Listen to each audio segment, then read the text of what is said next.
मित्रों नमस्कार। आज की हमारी बात का जो विषय है वह है हम और हमारे मंदिर। अर्थात हमारे मंदिरों के साथ क्या हुआ और अब हम क्या कर रहे हैं या फिर हमें कैसे क्या करना चाहिए, इसका हमें कितना बोध है और हम कितनी समझदारी से अपनी चीज़ों को सहेज रहे हैं, इस बात का आकलन तो हमें खुद ही करना होगा ना। एक नागरिक के तौर पर हमारा व्यवहार हमारी विरासत के लिए कैसा है? क्या हम इस बात को सोचते हैं, समझते हैं और उसमें किस तरह की भागीदारी करते हैं? उसे बेहतर बनाते हैं या फिर बदतर बनाते हैं? अभी समाचारों में लगातार संभल, काशी, जौनपुर और भी बहुत सारी जगहें हैं जहाँ के मंदिरों को लेकर अजीब-सा क्षोभ, आक्रोश, निराशा या फिर कहिए जो जनमानस में एक कुंठा का बोध होता है, जब उस अतीत और उन खंडहरों को हम देखते हैं, तो सीधे-सीधे कुछ कहने की ज़रूरत नहीं पड़ती या यूँ कहें, बहुत बुद्धि नहीं लगानी पड़ती, यह बात समझने के लिए कि हम पर किस तरह से आक्रमण हुआ और हमें किस तरीके से नेस्तनाबूद किया गया। मंदिर, जो किसी सभ्यता, संस्कृति और हमारी पहचान के प्रतीक थे, उनको कैसे नष्ट किया गया और फिर उसी अवशेष पर या उन्हीं के अवशेषों से एक दूसरी इमारत खड़ी कर दी गई। अब उसका नाम आप कुछ भी रख सकते हैं, लेकिन उसी जगह, उसी अवशेष से, और वह जो अवशेष है, वह दिखता रहे, इसमें इस बात का खास ध्यान रखा गया। क्योंकि जो आक्रांता थे, वह उस हारे हुए समाज को हर वक्त यह बताना, दिखाना चाहते थे कि देखो तुमको हमने पराजित किया है। सोचिए, उस स्थान को पूरी तरह से साफ किया जा सकता था, फिर एक नया निर्माण किया जा सकता था, या फिर आप इतने सहिष्णु, उदार और अच्छे थे तो अन्यत्र कहीं भी उस निर्माण को आप कर सकते थे। लेकिन एक खास जगह को आपने लक्षित किया और उसको जमींदोज किया। फिर वहाँ पर उसी अवशेष से आपने कुछ बना दिया। तो वह क्यों बना दिया? क्योंकि उन्हें पूरी तरह से इस बात का भरोसा था कि अब यहाँ के लोग दोबारा सर नहीं उठाएंगे। और यह आक्रांता, वही इस्लामिक आक्रमणकारी, जिन भी देशों में गए, जहाँ भी गए, वहाँ का इतिहास ऐसा ही है। क्योंकि वहाँ की सभ्यता, संस्कृति फिर वहाँ आगे नहीं बढ़ सकी और सब कुछ वहाँ खत्म हो गया।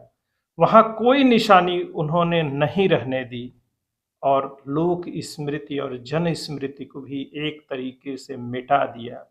अफगानिस्तान में बामियान में जो बुद्ध मूर्तियों को तोप के गोले लगाकर उड़ाए गए, वो इसीलिए कि वहाँ से हर प्राचीन स्मृति को मिटा दिया जाए। तो यहाँ भी हुआ है और बहुत बड़े स्तर पर धर्मांतरण भी हुआ, जिसमें डर, लालच और बहुत से तरीके थे कि जो मूल लोग थे उन्होंने अपना धर्म छोड़ दिया। तो वास्तव में जो यहाँ के जो अन्य धर्मावलंबी हैं, जो दूसरे मजहब या रिलीजन को मानते हैं, वह यहीं के मूल संतान हैं।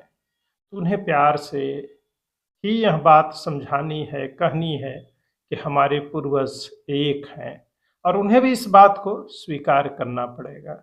अब आते हैं मंदिरों पर, तो यह तो सच्चाई है कि वो तोड़े गए हैं और जो हिंदू सभ्यता, संस्कृति के प्रतीक थे, वहाँ पर ज़्यादा हमले हुए और उन जगहों को पूरी तरह से खत्म कर दिया गया। तो उन जगहों पर तो मंदिर ही मिलेंगे।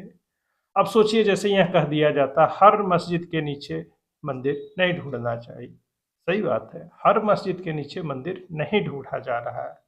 कुछ ऐसे हिंदू धर्म स्थल जिनकी सभ्यता, संस्कृति या यूं कहें कि ऐतिहासिक और पौराणिक मान्यताएं हैं, उन जगहों की तो बात उठेगी ही। हम सहमत हो सकते हैं, असहमत हो सकते हैं। अभी जो लोग उस बात को उठा रहे हैं, उनसे भी नाराज हो सकते हैं या उनके तौर तरीके से भी असहमत हो सकते हैं।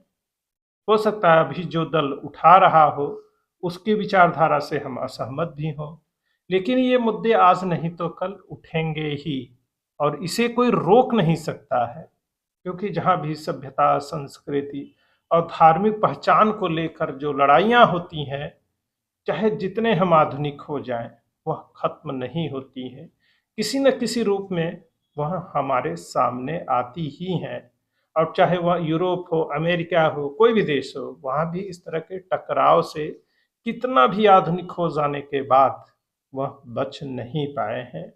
और बच तभी पाए हैं या जहाँ पर टकराव आपको कम दिखाई देता है, उस देश में एक ही धर्म, एक ही विचारधारा के लोग रहते हैं।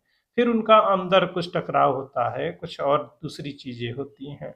लेकिन अगर वो विभिन्न धर्म और भाषा, संस्कृति और पहचान से जुड़े लोग वहाँ पर रहते हैं, तो अपनी पहचान को बचाए रखने के लिए यह संघर्ष कहीं और ज़्यादा बड़ा होता चला जाता है। क्योंकि जैसे ही आपके पास समझ, शिक्षा और संपन्नता आती है, तो उस पहचान को बनाए रखने के लिए आपके पास साधन ज़्यादा उपलब्ध हो जाते हैं और आप अपनी बात को बेहतर तरीके से अपने लोगों तक पहुंचा पाते हैं। ऐसे में यह एक समस्या के रूप में सामने आती है। अब आते हैं मंदिरों के बारे में। मैं अपने प्रयागराज के बारे में ही बताता हूँ। बहुत सारे मंदिर हैं, प्राचीनतम मंदिर हैं, पौराणिक मंदिर हैं और उनकी बड़ी ही धार्मिक मान्यताएं हैं और खूब भीड़ भी होती है। मतलब आस्था के बड़े केंद्र हैं, लेकिन वहाँ प्रबंधन का बेहद अभाव है, ये भी सच है। और कभी-कभी हमारे मंदिर कुछ अराजक लोगों के हाथ में चले जाते हैं, क्योंकि पैसे का जो आमद होता है, पैसा का आना और जाना, वह स्वार्थी और लालची बनाता है, यह भी सच्चाई है। ऐसे में मंदिरों के प्रबंधन, देखभाल के लिए सही लोगों का वहाँ मौजूद होना बेहद ज़रूरी है। अब आप विंध्याचल मंदिर को लीजिए, तो वहाँ आपको अच्छे अनुभव नहीं होंगे जिस तरह से वहाँ के लोग व्यवहार करते हैं। इसी तरह बहुत सारे मंदिर हैं, तो मंदिर से जुड़े लोगों को अपने बात व्यवहार को संयमित और अच्छा रखना ही चाहिए। अब सोचिए, मंदिरों को अगर बारीकी से समझा जाए तो आमतौर पर यह दो कैटेगरी में बटे होते हैं। एक सार्वजनिक मंदिर है और दूसरा व्यक्तिगत मंदिर है। तो सार्वजनिक मंदिरों में तो भीड़ खूब होती है, पर वहाँ कुप्रबंधन बहुत ज़्यादा रहता है। ऐसे में अगर वहाँ ट्रस्ट बनाकर या पुजारियों और बाकी जो उससे जुड़े लोग रहते हैं, अगर उसके धन प्रबंधन, भीड़ प्रबंधन और बाकी जो मंदिर की व्यवस्था से जुड़ी चीज़ें रहती हैं, उसको सही ढंग से व्यवस्थित कर पाएँ, तो आय व्यय भी अच्छे से होगा और मंदिर दिन दूनी रात चौगुनी गत से बढ़ेगा भी।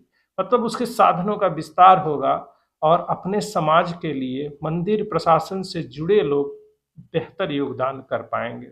वहीं जो व्यक्तिगत मंदिर होते हैं, अब किसी व्यक्ति के पास धन की कितनी उपलब्धता है और वह कितना बड़ा निवेश कर सकता है, यह इस पर निर्भर करता है। और गांव में, शहरों में जो छोटे-छोटे जो व्यक्तिगत घर में मंदिर या अपनी ही ज़मीन में लोग किसी मंदिर का निर्माण कर लेते हैं, उनके साथ अलग तरह की समस्या आती है। क्योंकि आज से कुछ सालों पहले जिस मंदिर का निर्माण किया गया था, उस वक़्त उस ज़मीन की कीमत बहुत ज़्यादा नहीं थी। अब शहरों में ज़मीन की कीमत आसमान पर पहुँच गई है और जो मंदिर बनाया गया था, वह मुख्य रोड पर है, मुख्य मार्ग पर है, चौराहे पर है। ऐसे में उस मंदिर का बचे रहना बड़ा मुश्किल हो जाता है।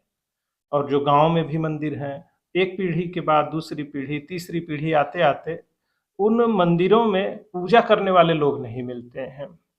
अगर वो थोड़े संपन्न हैं, तो एक शहर से दूसरे जगह और फिर दूसरे देश में भी चले जाते हैं।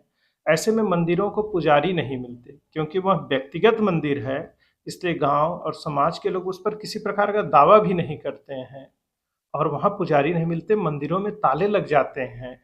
ऐसे में मंदिरों की कैटेगरी या फिर मंदिरों का जो निजीपन है, वो तो होना ही नहीं चाहिए। क्योंकि एक समय के बाद ऐसी स्थिति आ ही जाती है। अब हमारे प्रयागराज के कटरा में देखिए, 3-4 चौराहों पर गैर गौर करिए, तो वहाँ हर चौराहे पर एक चौराहा है तो उसमें जो चारों कोने हैं, चारों कोने पर शिव मंदिर हुआ करते थे। आज स्थिति ये है कि वो बड़ी मुश्किल से बचे हैं। एक चौराहे पे पता चला एक मंदिर बचा हुआ है, जबकि 4 होते थे। वो धीरे-धीरे कैसे लुप्त हो गए और लोगों की स्मृति से गायब कब हो गए, लोगों को पता ही नहीं चला। तो उन मंदिरों का जो आर्किटेक्ट था, जो मूर्तियाँ थी, उसमें माफिया और बाकी भी बहुत सारी चीज़ें शामिल होती हैं। जो हमारे प्राचीन मंदिर हैं, उसके उनमें जो मूर्तियाँ थी, उनकी तस्करी और उससे जुड़ा माफिया का भी एक बहुत बड़ा खेल चलता रहता है। सबसे पहले जो पत्थर पे नक्काशी हुई रहती है और जो प्राचीन मंदिर है, आपकी स्मृति से गायब करने के लिए सबसे पहले उस पे चूना कर दिया जाता है, रंग-बिरंगा पेंट कर दिया जाता है। फिर धीरे-धीरे आप भूल जाते हैं, फिर उस मूर्ति और पत्थर को निकाल लिया जाता है और वहाँ पे कोई टाइल्स लगा दी जाती है। आपको लगता है कि बड़ा चमकने लगा, बड़ा अच्छा हो गया। तो जो उस कीमती खजाना था वो तो वहाँ से चला गया और जनता को याद भी नहीं रहता, क्योंकि यह प्रोसेस 5 साल 10 साल में धीरे-धीरे किया जाता है। अब राम जानकी मंदिर है, कीडगंज में पड़ता है, वो भी पूरी तरह से खंडहर में बदल गया, एकदम कॉर्नर पे बहुत बड़ा मंदिर है। इस सरकार में मंदिरों का संरक्षण किया जा रहा है, अच्छा खासा निवेश किया जा रहा है और हमारे प्रयागराज में 3 से 4 अखाड़े भी हैं और वो सिर्फ मेला में नज़र आते हैं। बाकी जिनको पता है कि देखिए ये फलाना अखाड़ा इस रोड पर है, पर उसके जो साधु सन्यासी हैं, उन्हें भी इन मंदिरों के प्रबंधन के लिए आगे आना चाहिए और सरकारी स्तर पर तो जो होता है, जैसे होता है, वो होता ही रहेगा और उसके अपने गुण दोष हैं। पर एक नागरिक के तौर पर अपने मंदिरों की और अपने विरासत की सुरक्षा करना भी हमारा ही काम है। हमारे नैनी की भी यही हालत है। पुराने मंदिर हैं पर उनकी देख-रेख अच्छे से नहीं हो पाती है और एक जो जनता में एक धारणा बना दी जाती है कि जो पूजा करने वाले पुजारी हैं, सब बेईमान हैं, भ्रष्ट हैं, चोर हैं। तो फिर वहाँ पे लोग धीरे-धीरे जाना बंद भी कर देते हैं। तो इस धारणा से भी बाहर निकालना है और अच्छे लोगों को मंदिर से जुड़ना है। तो जो मंदिर के पुजारी हैं या फिर अगर आपका निजी ही मंदिर है तो 8, 10, 11, 21, 51 लोगों की टीम वहाँ बनाइए। पूरे मोहल्ले के लोगों को वहाँ से जोड़ने की ज़रूरत है। जो उस मंदिर में हफ्ते में कम से कम 1 बार अटेंडेंस तो दें, वहाँ आके बैठें, मिलें, जानें। तब जाकर उसकी कुछ आर्थिक स्थिति बेहतर होगी, क्योंकि सामाजिक स्तर पर जब तक लोग उससे जुड़ेंगे नहीं और जुड़ने का माध्यम मंदिर नहीं बनेंगे, तब तक वो बदहाल ही रहेंगे। एक तरफ तो बहुत बड़े मंदिर हैं, जिनमें बहुत बड़े-बड़े बाबा और बहुत बड़े-बड़े लोग रहते हैं, वहाँ धन और बल की कोई कमी नहीं रहती है। लेकिन जो स्थानीय स्तर पे हमारे छोटे-छोटे मंदिर होते हैं, गाँव-गिराव में बहुत दूर होते हैं, वहाँ देख-रेख करने वाले और सुध लेने वालों की बेहद कमी रहती है या यूँ कहें उनको भुला ही दिया जाता है। तो जो उस मंदिर से जुड़े लोग हैं, स्थानीय लोग हैं, अपनी कमेटियाँ बनाएँ, अपने लोगों को उसमें शामिल करें और हफ़्ता 10 दिन पर कुछ जैसे आप देखिए रामलीला, दुर्गा पूजा का आयोजन होता है। किसी सरकारी तंत्र संस्था की ज़रूरत नहीं पड़ती। स्थानीय स्तर पर ही लोग लाख, 2 लाख, 4 लाख, 5 लाख रुपए तक इकट्ठा कर लेते हैं। ऐसे में जो आपका स्थानीय मंदिर है, उसके लिए भी अपनी कमेटी बनाइए। रामलीला और दुर्गा पूजा अलग से करने की आपको ज़रूरत नहीं पड़ेगी। उसी मंदिर पर, उसी परिसर में उस चीज़ का मंचन करिए, उस चीज़ का आयोजन करिए, एक-दूसरे को जोड़िए कि आइए, सबकी समान भागीदारी होगी, कोई भेदभाव नहीं होगा और साथ लेकर चलने, जुड़ने और जोड़ने का माध्यम हमें बनना होगा और बनाना होगा। बहुत परेशान होने की ज़रूरत नहीं है, हमारी संस्कृति, सभ्यता, साहित्य बहुत मजबूत है, इसमें कोई संदेह नहीं है। पर एक-दूसरे से जुड़ने और जोड़ने का काम तो हमें ही करना होगा। बेहतर तरीके से अपने धर्म स्थलों का प्रबंधन करना होगा। हम गुंडे बदमाश और लुटेरे की तरह नहीं नज़र आना है हमें। इस धारणा से भी बचना होगा कि कोई अगर हमारे तीर्थ स्थल पर आता है, प्रयागराज, विंध्याचल, आस-पास का ही देखिए आप जहाँ भी रहते हैं, वहाँ आए तो कहे कि वहाँ जाना बहुत अच्छा है। जैसे ब्रज में जब लोग जाते हैं तो बड़ी अच्छी यादें लेकर आते हैं। इसी तरह अयोध्या में जब हम जाएँ तो लगे कि हाँ, किसी अवधवासी से मिले हैं, राम जी के यहाँ से होकर आए हैं, कान्हा के यहाँ से होकर आए हैं और विष्णु भगवान की जो नगरी है यानी प्रयागराज, वहाँ गए थे। महाकुंभ का ऐसा अनुभव रहा। काशी गए तो ये पता चला लूटने पिटने और दूसरे अपराध जो उनके साथ हुआ वो अनुभव लेकर लोग जाएं तो ये अच्छा नहीं होगा। तो तीर्थ स्थलों पर जो स्थानीय लोग हैं जिनकी रोजी रोटी भी उसी से चलती है, उनकी जिम्मेदारी कहीं ज़्यादा हो जाती है। और मंदिर हमारे बेहतर साफ सुथरे होने ही चाहिए, इस बात में तो कोई संदेह है ही नहीं। और यह काम हमें ही करना पड़ेगा। और हमारे पास अपना खुद का मॉडल है। सोचिए, आप कैसे कोई धार्मिक आयोजन कर लेते हैं 4 लोग मिलकर। तो आगे आइए, अपनी जिम्मेदारियां निभाइए। और इन्हीं शुभकामनाओं के साथ जय हिंद, जय भारत, वंदे मातरम।